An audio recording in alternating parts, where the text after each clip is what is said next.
श्री शिवाय नमस्तुभ्यम। हर हर महादेव।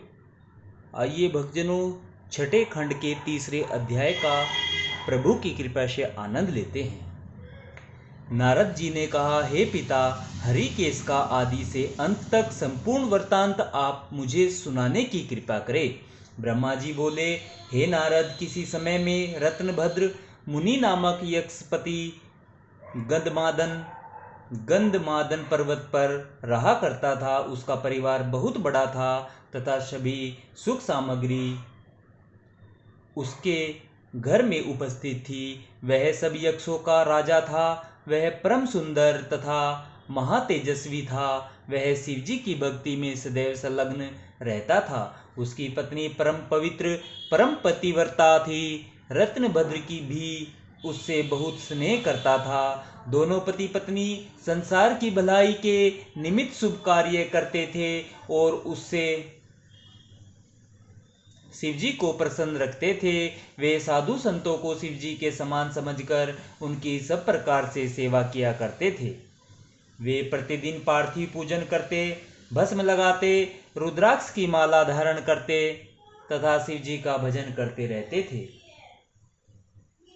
हे नारद, उनके पूर्णभद्र नामक एक पुत्र था। वह भी अपने माता पिता के समान गुणी एवं शिव भक्त था। माता पिता उसकी सेवा एवं शुभ कर्मों से सदैव प्रसन्न रहा करते थे। जब रत्नभद्र मुनि और उसकी पत्नी को मृत्यु प्राप्त हुई तो वे दोनों मुक्त होकर शिवपुरी में जा पहुँचे। पूर्णभद्र ने उनका यथाविधि दाह संस्कार किया। फिर वह अपनी चतुर्गणी सेना सहित आनंद पूर्वक राज्य करने लगा। हे नारद, भाग्यवश पूर्णभद्र के कोई संतान नहीं हुई। तब एक दिन उसने अपने मन में यह विचार किया कि पुत्र दोनों लोकों में आनंद प्रदान करने वाला होता है। गृहस्थाश्रम की शोभा उसी से है।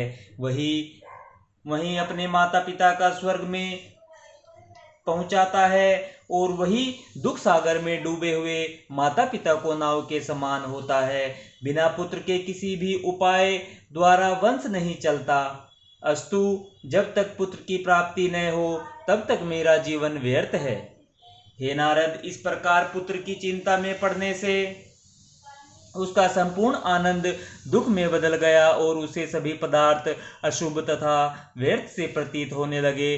पूर्णभद्र की पत्नी कंदला पतिव्रता, शिव भक्ता तथा परम धर्मात्मा थी। एक दिन पूर्णभद्र ने उसे अपने समीप बुलाकर कहा, हे प्रिय, मेरे घर में संसार की संपूर्ण वस्तुएं उपस्थित है, परंतु पुत्र के बिना वे सब मुझे अच्छी नहीं लगती। मैं क्या करूं, कहाँ जाऊं और किस प्रकार अपने दुख को दूर करूं, यह समझ में नहीं आता। उस समय उसकी स्त्री ने धैर्य बंधाते हुए यह कहा, हे स्वामी, आप बुद्धिमान होकर भी इस प्रकार दुख क्यों कर रहे हैं? उपाय करने से कोई भी वस्तु अप्राप्य नहीं रहती। मैं आपको एक उपाय बताती हूँ। जो लोग भगवान सदाशिव के भक्त हैं उन्हें कोई भी वस्तु अप्राप्य नहीं रहती। अस्तु, आप अपने मनोरथ को पूर्ण करने के निमित्त श्री शिव जी की शरण में जाइए। शिव जी की भक्ति द्वारा ही विष्णु जी ने संसार के पालनकर्ता का पद प्राप्त किया है। शिव जी की भक्ति से ही इंद्र आदि दिक्पाल तथा शिलादि मुनि ने, जिसका नाम मृत्युंजय और नंदीश्वर प्रसिद्ध है, तथा श्वेत केतु उपमन्यु आदि ने उच्च पद प्राप्त किया है। इस प्रकार जिसने भी शिव जी की सेवा की है उसी ने अपने मनोभिलाषा को सब प्रकार से प्राप्त किया है। हे स्वामी, वेद और पुराण कहते हैं कि शिव जी अपने भक्तों पर शीघ्र ही प्रसन्न होकर उन्हें इच्छित वरदान देते हैं। अस्तु, आप भी निश्चय पूर्वक उन्हीं श्री शिव जी की शरण में जाइए। हे नारद, अपनी पत्नी की बात सुनकर पूर्णभद्र अत्यंत आनंदित हुआ। तब वह शिव भक्ति में संलग्न हो शिव जी के समीप काशीपुरी में जा पहुंचा। वह नाद विद्या में अत्यंत प्रवीण था। अस्तु, उसने भली भांति गाना गाकर शिव जी को प्रसन्न किया।